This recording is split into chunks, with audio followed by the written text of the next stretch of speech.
We do a lot of services at Sun. We have a very substantial services business. It's a $5 billion business. It supports our product innovation.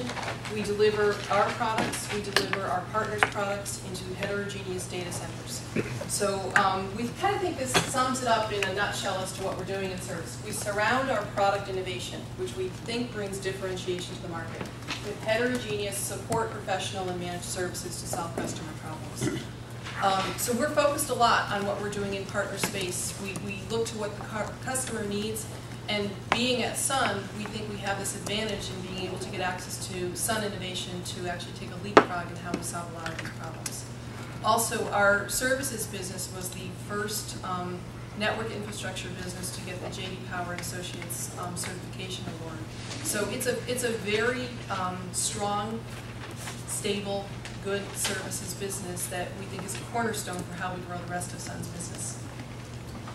When it comes to virtualization, there's a number of things that we do across the board. We kind of take all those pieces of technology, process knowledge, and partnerships and bring them together. We have a data center efficiency practice within our services arm that really offers three distinct arms. One is around just efficiency on eco-responsibility and everything that's happening in that space. The second arm is around consolidation and migration, and the third is virtualization.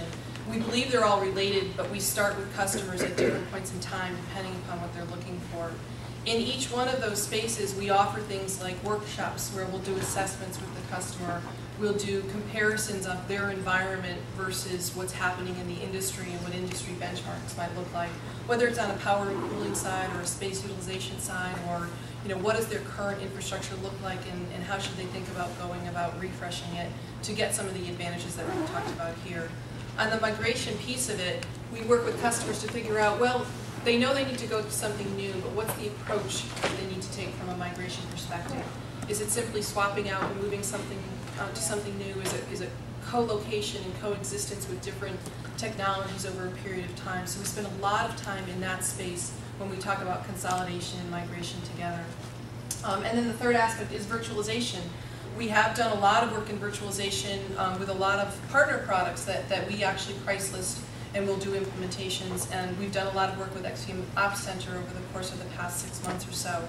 And we'll now be pulling XVM Server into that overall portfolio and offering it as an additional choice in that portfolio. And when I actually look about that piece in itself, on our virtualization services, we do cover that whole life cycle from assessment, where we have new XVM capabilities now in that virtualization workshop that we do. Through architecture, again, we've added the XVM capabilities to what we've already been doing for customers. To migration, we have a migration from versions of our Sun connection to XVM Ops Center. Implementation now includes XVM capabilities. We've added a number of new training courses across the board that cover our XVM portfolio and extend the training that we kind of do in this entire area of virtualization. We mentioned earlier the XVM Server subscription plan, and that does include an installation service for up to 25 servers to get folks to the point where they understand what it is and how all this hangs together. XVM infrastructure subscription plans, which include Ops Center and XVM Server, and then the Ops Center subscription itself along with some training. Managed services is a huge, huge piece when it comes to how all of this stuff fits together. We've got a strong managed services business. It's also due to an acquisition we did of 7Space a few years ago, where we continue to extend those capabilities. And this is one area in particular we find our customers are making so many changes through this realm that when they get to that point, there's a lot of times when they decide they're not going to manage it themselves anymore. It actually is a point in time when their infrastructure is in the right place, in the right spot, that it makes sense economically and for their business to actually have somebody else do it. And we have a very strong managed operations and managed services business that combines doing things remotely for our customers and placing some staff on site. And those are custom engagements that we're in with them. So that's kind of what we do across the board. You kind of get a flavor there for the virtualization services and then where we've actually brought XVM into them.